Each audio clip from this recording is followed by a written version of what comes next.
What do you need now?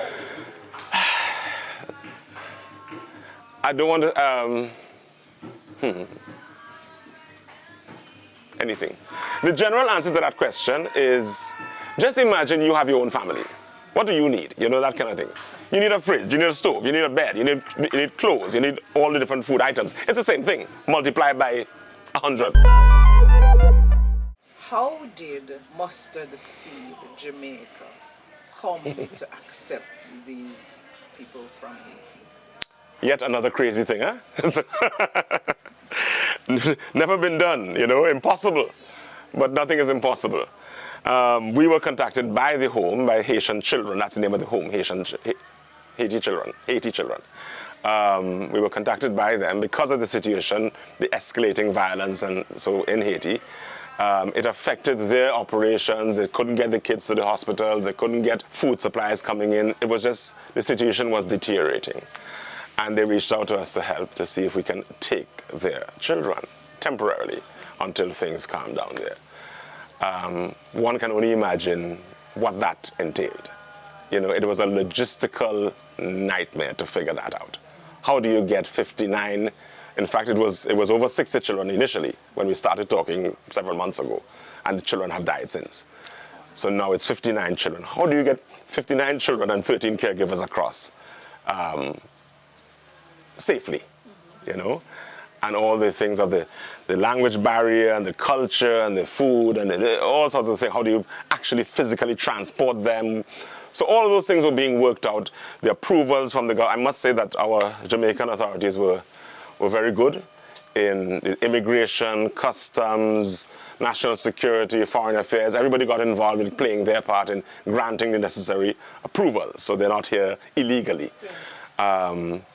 And we just worked out the details, and it happened.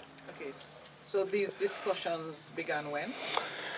I was at least maybe 8 months ago, when things were not as bad, but it took a long time to figure this out. I mean, it's a seemingly impossible task to bring, you know, so it took time to work things out. And there were doubts and there were questions, and you had to get people on board. I mean, we had to even, you know, get the staff, our staff, on board with this, because they have to care for these children. But it worked. And then the physical facility. The village that they're living in now was an incomplete village. We actually stopped building since before COVID. So there were these structures, partly built structures, that we had to finish in a short time to accommodate them. Okay. So this is additional funding now. Does that mean that the source of their funding in Haiti will now be transferred? Correct. To And that's what I want to make very clear, that the HaitiChildren organization is going to continue to fund for the care of the children here. Okay. So it's not going to be a burden, an extra burden on us or on the Jamaican government. Right. They will continue to fund. That does not mean we don't need extra funding. Because there are those unforeseen costs, the administrative costs, there are the operational costs, the cost of them being here. So we welcome people participating, helping us, and people have been stepping up. You know, sheets and towels, and I mean, you have to think of, it's everything. They came with nothing. They came with nothing because they were put on a boat and they were brought over here. You know, they were in the seas for like 36 hours to get here. Wheelchairs, and I mean, so we had to, in a short space of time, because again, the window of opportunity was closing. We weren't sure exactly when they were coming, so we still were preparing. But when we got the green light from the government and so on, there was a short time to get things together.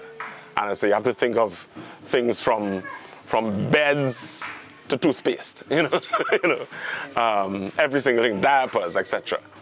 Yeah. What do you need now? I don't want to,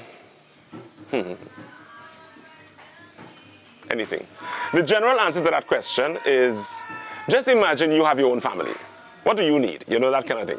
You need a fridge, you need a stove, you need a bed, you need clothes, you need all the different food items. It's the same thing, multiplied by 100, you know. So we need all those things, plus because they are persons with disabilities, they use a lot of diapers.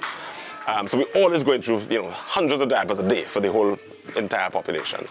But to fine-tune what we need right now, I would have to, because we have point persons collecting things, so I'm not sure where we are in terms of, you know, I know like we have a lot of toothpaste now kind of thing. So I don't want to give a list, but it's just anything, and of course financial support.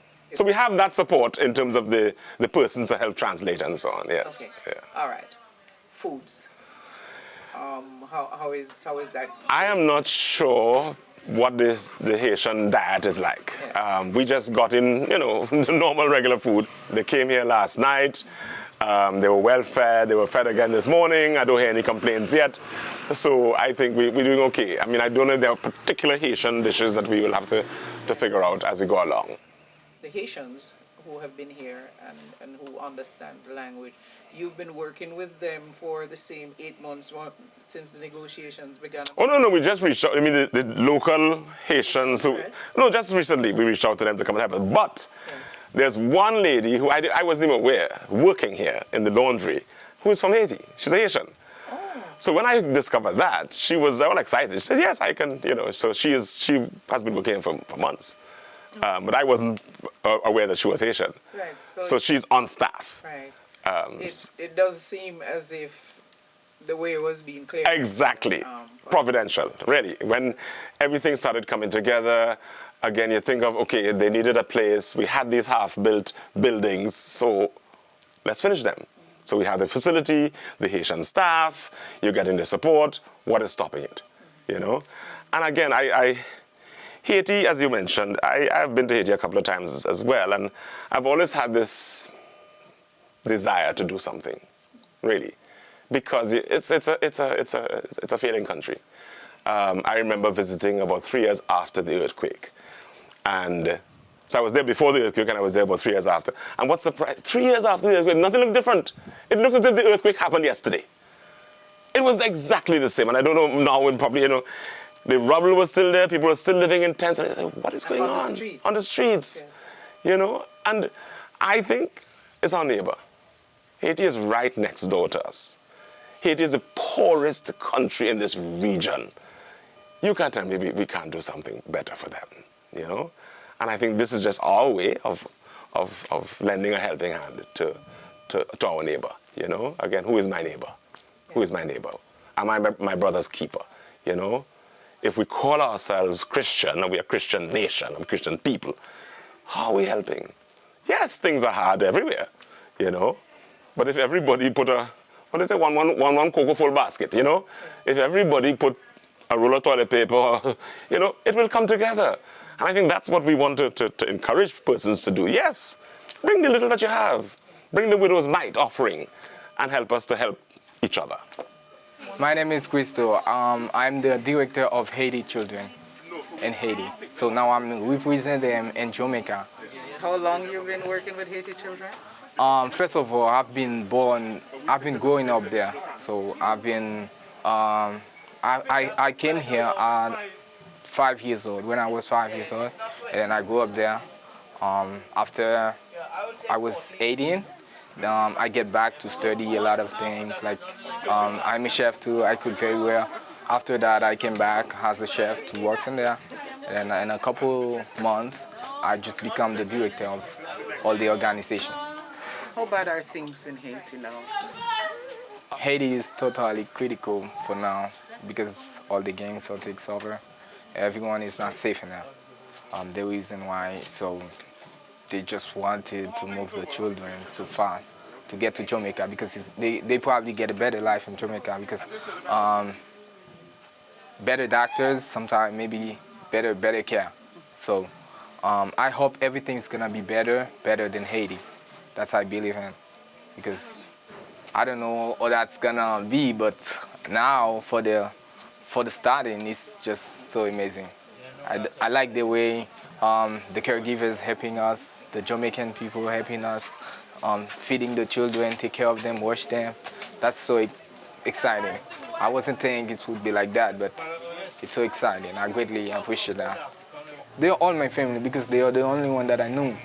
Like, I just only have one brother. He's there, but he's with the mission? Yes. Okay. He's so working. Your brother is one of the caregivers. Yes. Yeah, he's working very well, but very hard too. But those children, all my family, they are like everyone that I know, every person that's important for me in life, because They are the only one that I know since I'm born.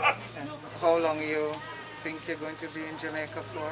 I don't know for sure. That's depended on. I don't know. I don't know for sure. But I got to take care of them because I got some of them in Haiti. Some, but they are minors, but they're not disabled. So I just wanted them to be safe. In Haiti, we know that, everyone knows that they're not safe in Haiti. I'm Thalia Lynn. I am the founder of Island Grill. I'm also a director of Mustard Seed Communities, and I chair the NCB Foundation. And I'm just here to give support. I met some of the guys who were in the operation last night, and they put themselves in danger to bring the children here and to hear the stories. I thought, I need to come down here today, right? I can't be just working in the back and hiding. Let me come and show my support. If we all pull together and get some of these, because this was a monumental task.